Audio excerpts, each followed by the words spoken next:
Buenas tardes, mi nombre es Olga Ivonne González García y actualmente estoy cursando el cuarto semestre de la carrera de abogado semiescolarizado en la Universidad de Guadalajara con sede en San Juan de los Lagos. Hoy hablaremos en la materia de Derecho Constitucional 2 sobre la unidad 6, que es los estados federados. El primer tema es la soberanía federal y la autonomía local. La soberanía se refiere al ejercicio de la autoridad en un cierto territorio. Esta autoridad recae en el pueblo, aunque la gente no realiza un ejercicio directo de la misma, sino que delega dicho poder a sus representantes. La soberanía significa independencia, es decir, un poder con competencia total, y sus principales características son que es absoluta, perpetua, indivisible, inalienable e imprescriptible. Según nuestra Constitución, la soberanía reside esencial y originalmente en el pueblo. Todo poder público dimana del pueblo y se instituye para beneficio de éste. La autonomía local es la idea central del concepto de los gobiernos locales. Se basa en que los gobiernos tienen la atribución, derecho y capacidad efectiva de regular, manejar, ordenar y gestionar una parte de los asuntos públicos bajo su propia responsabilidad y en beneficio de sus habitantes. Los principios de autonomía se entienden como dos situaciones, que es el derecho, que se sitúa en la base democrática del poder, y la descentralización y la participación de los ciudadanos en la gestión de los asuntos públicos, y el derecho, que debe ser reconocido en la legislación básica de la estructura de gobierno de cada país. El tema número 2 son las prerrogativas constitucionales de los estados, que son un tipo de privilegio que se otorga a alguien debido al cargo que ocupa o a su posición social. Se trata de un beneficio especial que está destinado a proteger a la persona beneficiada. No siempre las prerrogativas tienen relación con los altos cargos, pero una persona común y corriente puede obtener del Estado una prerrogativa en situaciones excepcionales, como por ejemplo cuando a un preso se le concede un permiso por fallecimiento de un familiar cercano. El punto número 3 son las obligaciones constitucionales a cargo de los estados.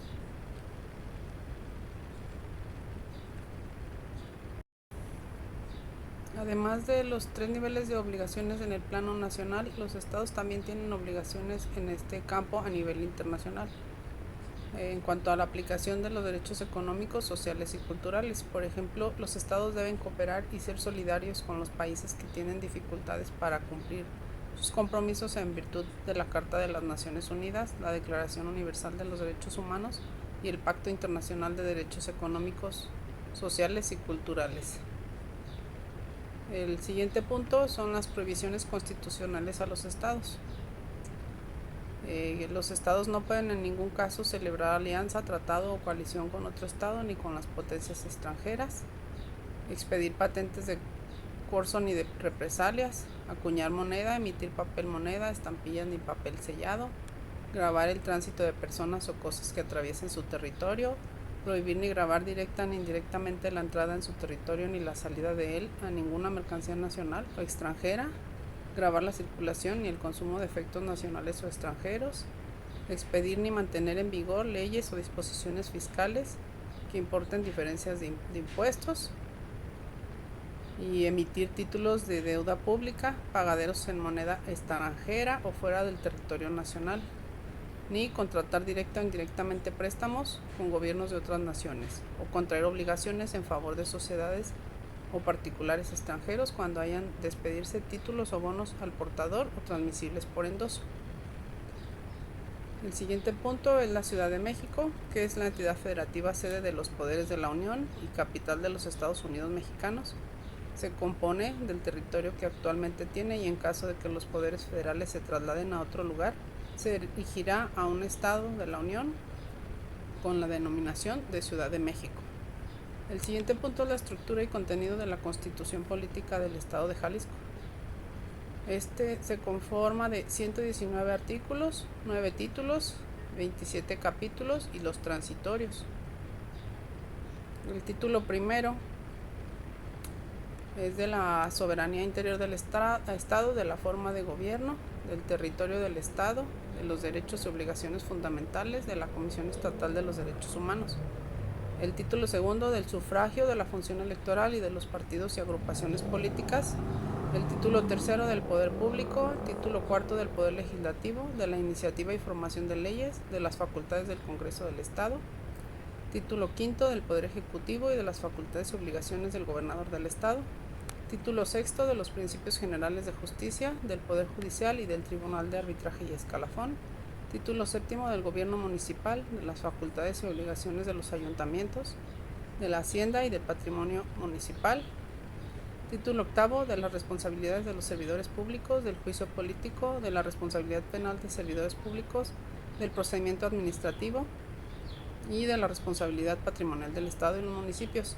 Título noveno son las prevenciones generales de las reformas a la Constitución y de la inviolabilidad de esta Constitución y los transitorios.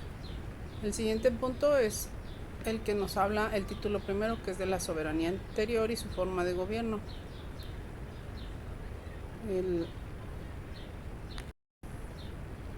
El artículo 1 nos dice que el Estado de Jalisco es libre y soberano en su régimen interior, pero unido a las demás partes integrantes de los Estados Unidos mexicanos en la federación establecida por la ley fundamental.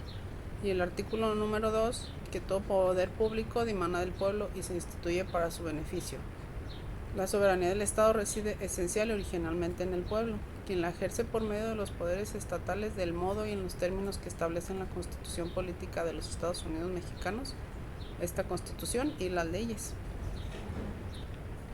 Enseguida sería la Comisión Estatal de los Derechos Humanos, que está en el artículo 10 de esta Constitución, y dice: para la preservación de los derechos a que alude el artículo 4 de esta Constitución, se instituye la Comisión Estatal de Derechos Humanos, dotada de plena autonomía, con personalidad jurídica y patrimonio propios, de participación ciudadana con carácter permanente y de servicio gratuito, que conocerá de las quejas en contra de actos o omisiones de índole administrativa provenientes de cualquier autoridad o servidor público estatal o municipal que viole estos derechos.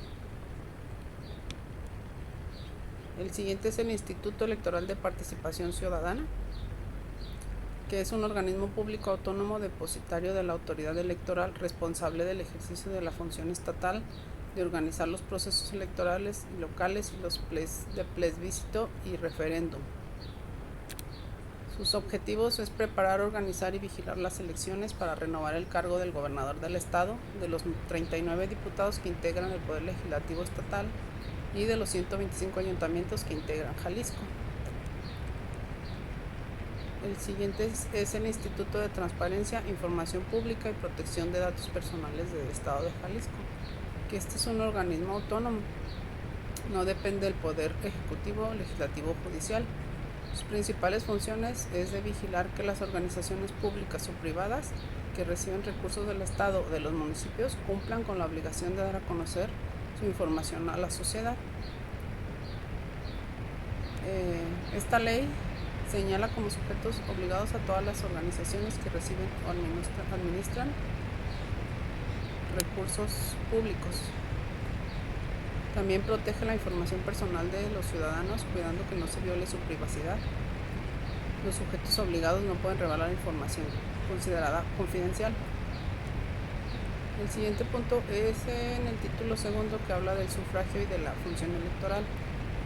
En el artículo 11 habla sobre el sufragio, que es la expresión de la voluntad popular para la elección de los integrantes de los poderes legislativo y ejecutivo, de los gobiernos municipales y para la participación en los procesos del plebiscito y referéndum en los términos que establezcan las leyes. La renovación de los poderes legislativo, ejecutivo y de los ayuntamientos del Estado.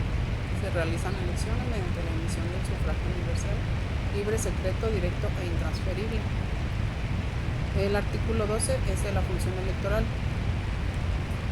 que la renovación de los titulares de los poderes legislativo y ejecutivo, así como los ayuntamientos, se realiza mediante elecciones libres, auténticas y periódicas, conforme a las bases del 1 al 10 de este artículo.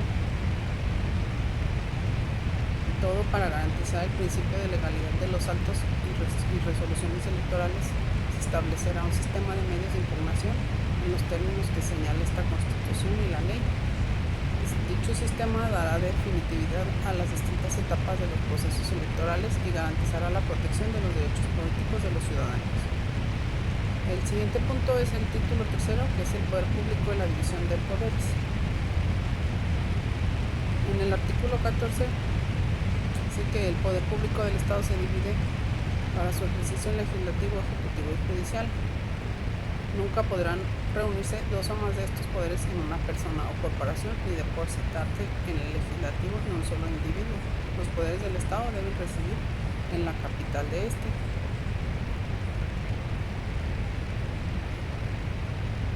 En el artículo 15, los órganos del poder público del Estado proveerán las condiciones para el ejercicio pleno de la libertad de los individuos y grupos que integran la sociedad y propiciarán su participación en la vida social, económica, política y cultural de la entidad. El siguiente punto es el título cuarto, que es el poder legislativo, y el artículo 16 nos dice que se deposita en una asamblea que se denomina el Congreso del Estado. El artículo 17, el Congreso del Estado se integrará con representantes populares electos y se renovará cada 3 años conforme al procedimiento que establezca la ley electoral. En el artículo 18, el Congreso se compondrá de 20 diputados electos por el principio de votación mayoritaria relativa y 20 electos según el principio de representación proporcional. El siguiente punto es el título quinto, que es el Poder Ejecutivo. En el artículo 36 nos dice que el ejercicio del Poder Ejecutivo se deposita en un ciudadano que se denomina gobernador del Estado. Para ser gobernador del Estado se requiere ser ciudadano mexicano por nacimiento, tener cuando menos 30 años de edad al día de la elección, ser nativo del Estado o avecindado de él, con al menos 5 años anteriores a la elección, no estar en servicio activo en el ejercicio nacional ni en las fuerzas de seguridad pública del Estado, no ser secretario general de gobierno o secretario del despacho del Poder Ejecutivo, a no ser que se separe de este cargo cuando menos 90 días antes de la elección. El gobernador entrará a ejercer su cargo el día 6 de diciembre del año de la elección y durará 6 años y nunca podrá ser reelecto ni volver a ocupar ese cargo, aun con el carácter de interino, sustituto o encargado de despacho. El siguiente punto es el título sexto, que habla del Poder Judicial. En el artículo 56 nos dice que el ejercicio del Poder Judicial se deposita en el Supremo Tribunal de Justicia, en el Tribunal Electoral, en el Tribunal de lo Administrativo, en los juzgados de primera instancia, menores y de paz jurados, y se compondrá por un órgano denominado Consejo de la Judicatura. La representación del Poder Judicial recae en el presidente supremo del Supremo Tribunal de Justicia, el cual será electo de entre sus miembros por el Pleno. El presidente desempeñará su función por un periodo de 2 años y podrá ser reelecto para el periodo inmediato. El siguiente punto es el título séptimo, que habla del gobierno municipal y el ayuntamiento. El municipio libre es base de división territorial y de la organización política y administrativa del Estado de Jalisco, investido de personalidad jurídica y patrimonios propios con facultades y limitaciones establecidas en la Constitución Política de los Estados Unidos Mexicanos. En el artículo 77 nos habla de las facultades y obligaciones de los ayuntamientos. Estos tendrán facultades para aprobar, de acuerdo con las leyes en materia municipal que expida el Congreso del Estado. Únicamente se deberán establecer las bases generales de la administración pública municipal y del procedimiento administrativo, incluyendo los medios de impugnación y los órganos para dirimir las controversias en dicha administración y particulares. El siguiente punto, que es el título octavo, son las responsabilidades de los servidores públicos. En el artículo 90 nos habla que los servidores públicos del Estado y de los municipios serán responsables por los actos u omisiones en que incurran en el desempeño de sus respectivas funciones. Artículo 91. Los servidores públicos pueden incurrir en responsabilidad política, penal, administrativa y civil. El artículo 92, para los efectos de las responsabilidades, consideran servidores públicos a los representantes de elección popular, a los miembros del Poder Judicial del Estado e integrantes del Tribunal de Arbitraje y Escalafón previstos en esta Constitución, a los miembros del Instituto Electoral del Estado, a los integrantes de la Comisión Estatal de los Derechos Humanos, los miembros del Instituto de Transparencia e Información Pública de Jalisco, y en general a toda persona que desempeñe un cargo o comisión de cualquier naturaleza en la administración pública del Estado o de los municipios. El título noveno habla de las reformas de inviolabilidad de la Constitución. El artículo 117 nos habla de las reformas a la Constitución. Solo podrán reformarse con unos requisitos, que sería iniciada la reforma y aprobada por acuerdo de las 2/3 partes del número total de diputados que integren la legislatura. Se enviará a los ayuntamientos del Estado con los debates que hubiere provocado. Las reformas y adiciones a esta Constitución podrán ser sometidas a referéndum derogatorio, parcial o total, en los términos que esta Constitución y las leyes establezcan para las reformas, adiciones y creación de leyes que expida el Congreso, siempre y cuando, además de los requisitos, los ciudadanos solicitantes radiquen cuando menos la mitad en uno de los municipios del Estado. El artículo 118 dice que las reformas hechas en la Constitución Federal que afecten a esta Constitución serán inmediatamente adoptadas por el Congreso y promulgadas sin más trámite. El artículo 19, esta Constitución conservará su vigor aunque un trastorno público interrumpa su observancia. Si se establece un gobierno contrario a los principios que ella sanciona luego de que el pueblo recobre su libertad, volverá a ser acatada y con sujeción a la misma y a las leyes que de ella emanen serán juzgados todos los que hubieran infringido. Y eso sería todo. Gracias por su atención.